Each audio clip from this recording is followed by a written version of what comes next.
Just what is the value of Lactopro at terminal processing? And if you look at our earlier studies, we were seeing some dramatic improvements in live weight. So these are our 4 steer studies. And you can see in the Nebraska and Oregon study, we got some pretty dramatic increases in live weight. One thing to note on the Oregon study, we did have a difference in initial weight, so it was used as a covariate in the model. But we still saw that improvement in feed efficiency at 4.7% and 6.6%. So really, these were some of our early studies. In our mind, this is kind of what we were chasing in terms of a Lactopro response at terminal processing. Since then, we've ran several studies and haven't seen performance responses, or they're certainly not consistent across trials. So, it's a little hard to decipher when and why those things happen. Certainly, there's some conversation to be had around maybe a aggressive sort in these studies and just cattle being out of the pen for quite a while. But in terms of our ability to predict this, in individual pens of cattle, we can't do that. But certainly, it's something that shows up in this case, half of our steer studies. So just be aware of that. But we kind of we did a study before the one that Dr. McDonald just presented. These, he showed you the 40 cannulated animals. These are the other 24. And we wanted to look at mode of action, or just try to understand better what's going on with Lactopro around a terminal processing event. So we had 24 ruminally cannulated animals. We adapted them to a flake corn diet. We stratified them by their 7-day intake prior to treatment, and then randomly assigned them to one of 4 treatments. So the first treatment is control, which is no Lactopro FLX. The commercial dose of Lactopro FLX administered 1 day before the challenge. The commercial dose of FLX administered 4 days before the challenge. Sorry, I'm going to grab my water. And then 10 times the commercial dose administered 1 day before challenge. So I'll show you what that looks like here in a second. So this is the study timeline. We had the pre-challenge period, and then we had a feed restriction period before we challenged those cattle. So we restricted their feed intake before we challenged them, and then we had the recovery period.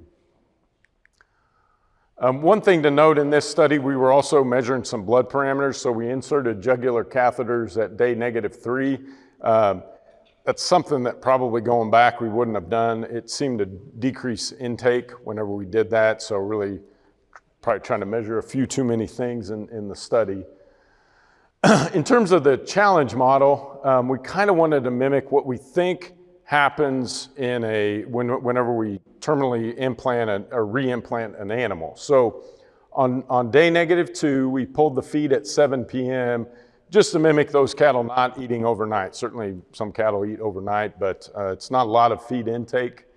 On day 1, we gave them 50% of the average of their previous 7 days feed intake, just to mimic low feed intake that day that we re-implant them. And then on day 1, the challenge day, the next day, we gave them 175% or offered them 175% of their 1-day intake, just to let them, if they wanted to, overconsume feed and see what the response was. So there was no treatment differences in dry matter intake and no treatment by day interactions as well, but I'm going to show you the pH data, and I always hate it when people show me rumen pH data without showing me the intakes, because I think you can't interpret those two things separately. But I think it is important to note that as we look at through the challenge day and really in the day 2, which is the first recovery day, that commercial dose given 4 days before the challenge, or the 10x dose, had numerically greater intake. So as you remember those rumen pHs, just remember this is what their intakes look like. So looking at the rumen pH, In the pre-challenge phase, the commercial dose given 4 days before had the greatest, had a greater minimal rumen pH. Similarly, through the challenge phase and looking at the overall rumen pH, they had a greater minimum rumen pH. In terms of maximum rumen pH, again, in the recovery and overall, those cattle given that commercial dose 4 days before that challenge had a greater maximum rumen pH. That obviously the numbers from the average rumen pH seem to reflect that, but did not pick that up statistically. So just concluding, I mean, it seemed like those cattle given Lactopro 4 days prior to that acidosis challenge had a greater impacts on rumen pH. And those observations were not due to low feed intake. So remember, numerically, they consume more feed. So really, for me, the takeaway from this is that, as we talked about, as we initially talked about Lactopro, we always kind of talked about this drop in feed intake, and we always kind of hypothesized or hoped that maybe we wouldn't see that drop in intake. In all of our studies, when the control cattle decrease intake, the Lactopro cattle decrease intake as well. And that probably makes sense, right? I mean, Lactopro doesn't stimulate intake. There's no way, it doesn't have it doesn't produce a ghrelin agonist or something. These cattle are reducing their intake due to stress. But of these studies, we see in the Oregon heifers, this one we got greater dry matter intake, but those lines don't really separate out until later. So, as we talk about the Lactopro response, even in the terminal processing, I would say our thinking's shifting more away from just that immediate response that first day and just trying to understand, okay, probably we got to give that bug some time to grow and have that response. So that's kind of the performance. Pretty much everybody, I think, has seen our mortality summary. We used to have a 6-trial large pen mortality summary, now it's 7, so that's in your folder. So it's an updated, and we'll go through it here just to tell you what the difference is. So initially we had these 6 studies in our post-terminal processing mortality summary. We recently completed a Canadian heifer study to add to that. So now we're up to 17,571 head in this data set. So pretty good data set, 154 randomized pens of cattle. And you can see what the average initial weight and ending weight and days on feed is. So looking at reevaluating that or adding that Canadian study to it, the pooled mortality analysis. Again, we used the data from all 7 of those studies, so we had considered, are there some of those studies that we should include, some that we shouldn't? There was one study where we had a difference in mortality prior to treatment application, favoring the control. Do we use that as a covariate somehow? We just decided, let's be conservative and use the data as it exists for all 7 studies. And so Dr. Renner and Amrine, they wanted to look at daily death rate, and we didn't have day of death for several of the studies, so they used 0.5 times days on feed to estimate that daily death rate, and they gave us a reference to do that. The data were analyzed for the effective treatment, days on feed quartile, so looking at as we get longer in the feeding period, was there an effect of that?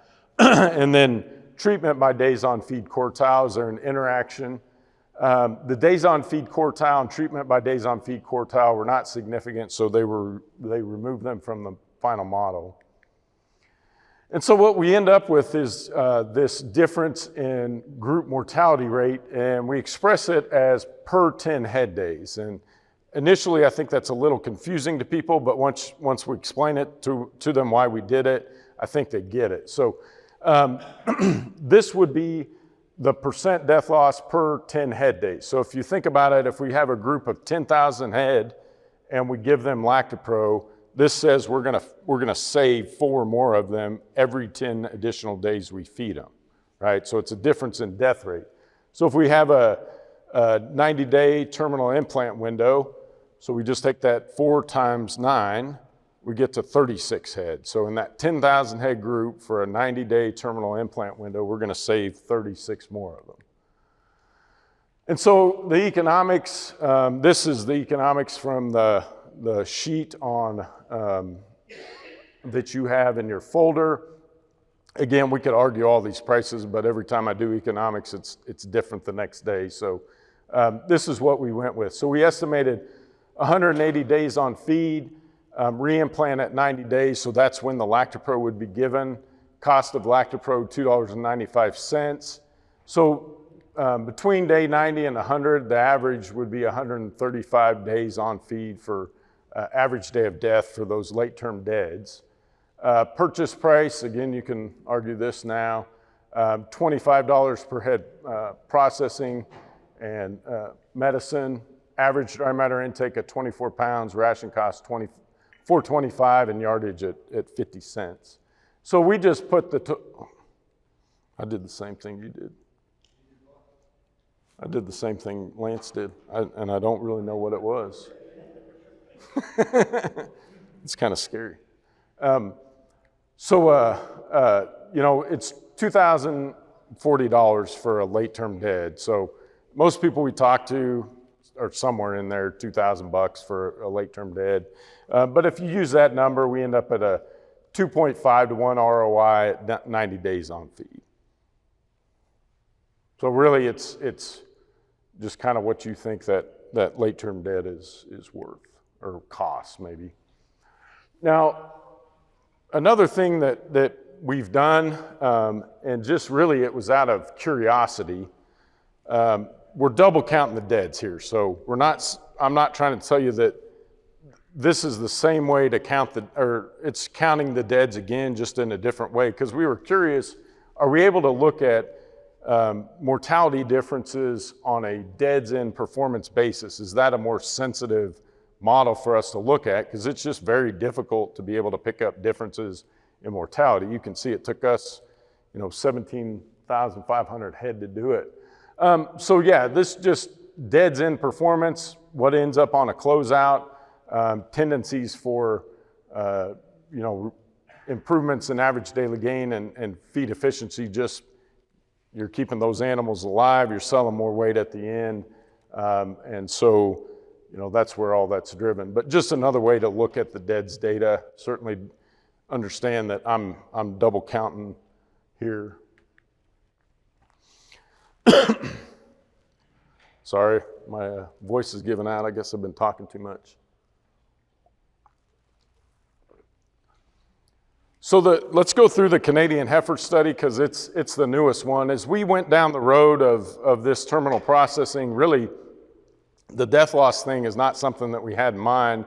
So as we pulled that data, there's several things that are certainly valid points about pooling that data. There's a wide range of populations within that data set. We have steers, heifers, and Holsteins. The other thing is we don't have cause of death for a lot of the studies, so that was one question that we got quite a bit. So now with the 6 trials, we kind of knew what we were looking for on the this Canadian heifer study, and so we could kind of design it the way that we wanted. So the experiment was conducted in a Southern Alberta commercial feed yard. The experiment was initiated at terminal sort, terminal implant. So they weren't allocated to treatment prior to that, and they didn't receive Lactopro prior to that. These are about 3,000 mixed breed beef heifers, 1074 on the weight, days on feed 154 days prior to initiation, 156 days on feed prior to study, and the pre-trial mortality was 0.46. Treatments were control and Lactopro, NXT. There were 12 pins total, 6 pins per treatment, so they're about 250 head pins. Now, one thing to note, this was done during the height of COVID, so due to issues at the plant, pins within one of the reps were killed 1 day apart, and pens within another rep were killed 2 days apart. Certainly unfortunate as we talk about performance, but it's just the reality of what they could get done in terms of getting those cattle harvested. So just visually, how were these cattle allocated? We had 2 allocation groups, and those were sorted into early, middle, and late marketing groups based primarily on weight. And then within allocation group and marketing group, cattle were randomly assigned to one of 2 pens, and then those pens were randomly assigned to either control or Lactapro. So that's how we ended up with our 12 pens. The experimental diets were a dry roll barley, dry roll wheat based diet. That represented 97.6% of the total feed. Towards the end, some of those reps got fed a dry roll corn based diet, which represented 2.4% of the total feed. So for the most part, a small grain study. In terms of morbidity, there was no differences in cattle with undifferentiated fever or no fever, chronicity or waste. As we look at the mortality, overall mortality was reduced by about 50%. Those cattle were, most of those ended up in the metabolic mortality group. This is the data that we were given. And so as we look at that metabolic mortality, they put both AIPs and bloats in that metabolic mortality category. So in terms of numbers, AIP was reduced 43%, and the bloat deads were reduced 62.5%. This is the cumulative distribution of overall mortality. So, just looking at mortality as days on feed increase. So here's our 146 days. But what's interesting is if you take the slopes of these lines, which would represent the death rate per day, and just take them times 10 to get to our previous, death rate for every 10 additional days on feed, we end up really at pretty much the same number that we had before. So 0.11 for the control group and 0.06 in this case for the Lactapro group, and in the overall summary it's 0.07. So what's also interesting about this is that these lines continue to separate as long as we feed those cattle. So it's kind of interesting as we talk, you hear Dr. McDonald talk about how long does Lactapro last. It seems like it's less than 90 days. This is kind of an interesting phenomenon because I would agree based on his data that certainly the drench in those cattle and an accelerated program we didn't seem to have the same rumen activity on day 90, but we see this phenomenon, and I'll show you another cumulative mortality curve that looks like this. One thing to note on these performance, they're calculated on a deads accounted for basis. So not deads in, not deads out, it's deads accounted for. So whenever an animal died, they estimated the weight of that animal and the amount of feed that animal would have consumed and put that into the performance calculations. But as we look at performance on that basis, we didn't see any differences in any of the parameters, dry matter intake or average daily gain or feed efficiency.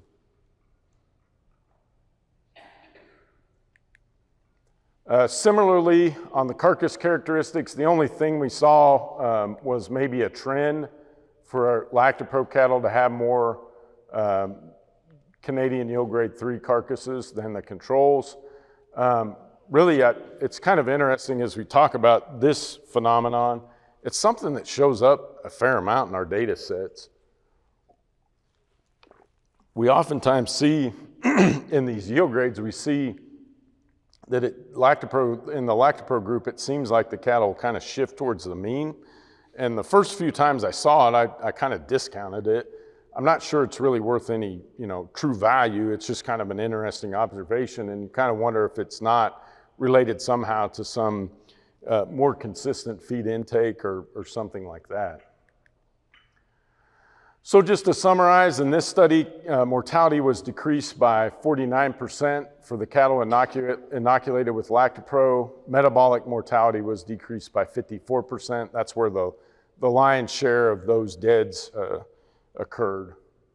In terms of the economic analysis conducted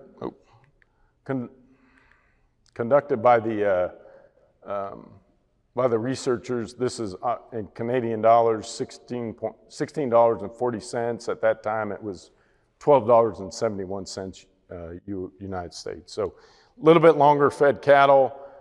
So obviously that difference in death rate is worth a little bit more. So we're at a 4.2 to 1 ROI in this study. That phenomenon where we see those two mortality lines separate, that occurred in the Colorado heifer study as well. That's something that we saw. So really, as we look at some of our longer studies or studies where those cattle were fed longer, we still kind of see this phenomenon. So it's not like, after day 90 or whatever, those two lines go back together. But,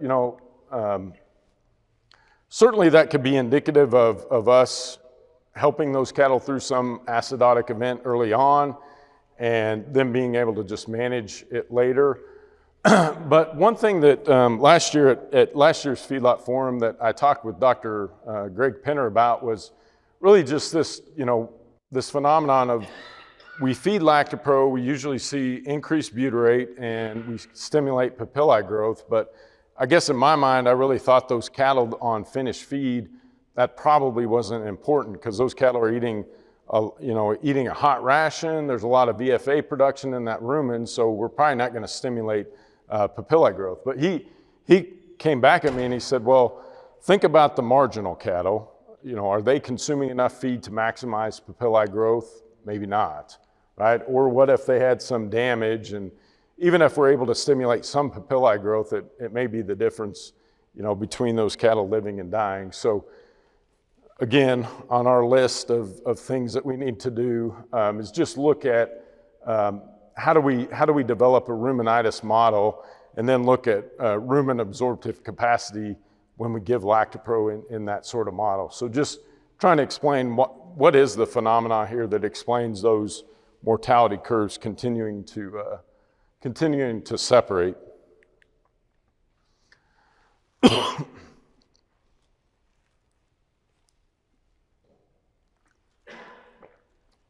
And just kind of to add to the story, this is some work, actually was presented by Dr. Jim Drouillard at this meeting last year, but just kind of to remind you of it, they put indwelling radio frequency pH probes in these cattle, and one per pen, and they had cattle that were control cattle that were stepped up in 22 days versus Lactopro cattle stepped up in 10 days, obviously given Lactopro on arrival.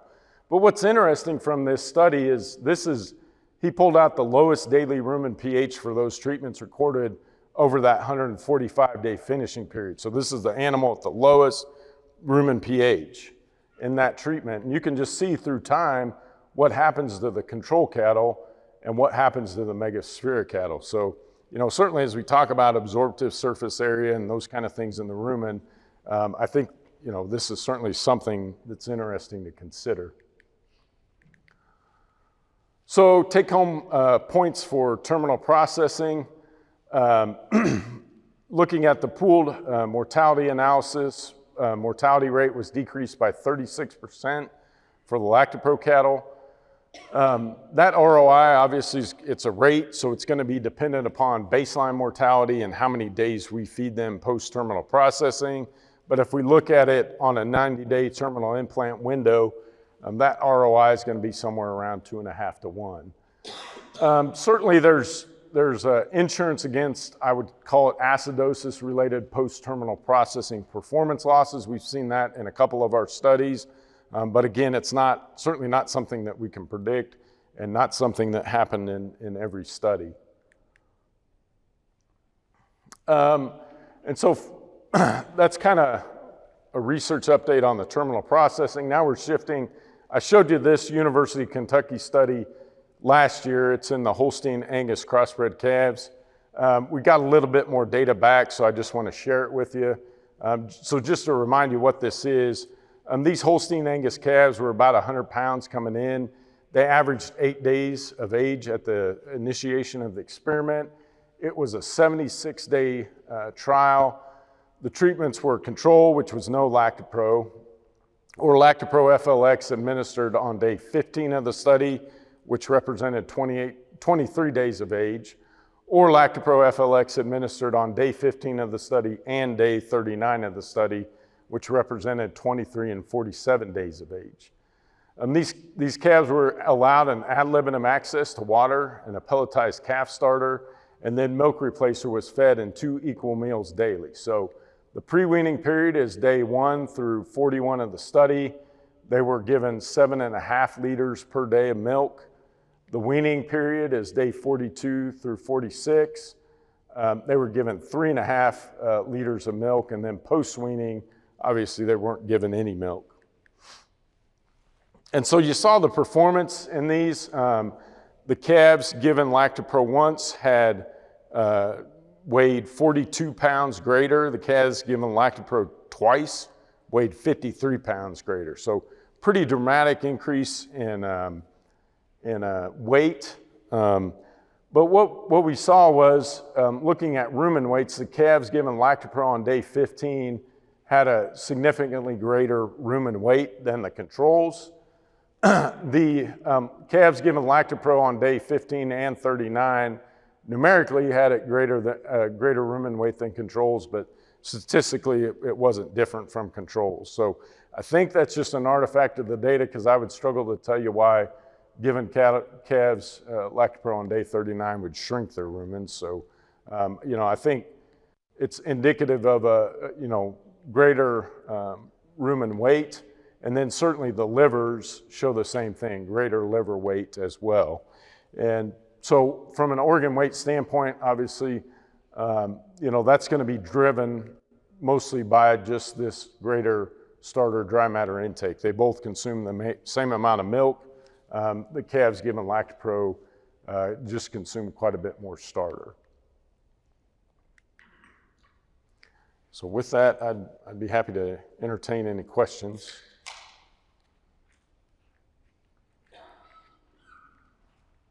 Yes, sir. In the calf trial you showed, some of these dairies will put butyrate in the milk. This wasn't added to the milk. No. Nope. It was a bolus, a capsule.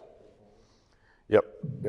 Yeah. So to your point, Abe, I think, right, you put that bolus in the rumen, and if they eat a little bit of starter, or if there's milk spilled into the rumen, a lot of lactose that's converted to lactate, so substrate for it. So yeah, we've shown in these calves in some of our South African work that we increase butyrate concentrations in their rumens as well, and obviously the subsequent papillae growth. So, Tina has a pill. Thank you. Any other questions? Yes, sir. Just to explain that real quick, that it's the same dose as 10 milliliters. Yeah. So we have these FLX capsules. It's the same amount of CFUs of the bug as a drench. It's just this gets obviously rehydrated in the rumen instead of in our pouch. So same thing, just different application. Yeah, thanks. So again, are the diagnosis of death, is that accurate enough to give you some idea of the mode of action other than the reduction in lactate production? Or, I guess what I'm trying to say, the diagnosis of the death in these that we were showing, give you more of an idea of there's other modes of action other than just simple reduction in lactate. Yes, potentially, right? I mean, it's a little hard to draw that line from lactate to AIPs. So yeah, I mean, as much as that's accurate, it gets back to your whole conversation about, just really what's going on, and does some of the bacteria get to the hindgut? Is it able to establish a population? Is there something going on in the hindgut that we haven't accounted for? So we talk about that a lot, but we're certainly not in any position to definitively say one way or the other.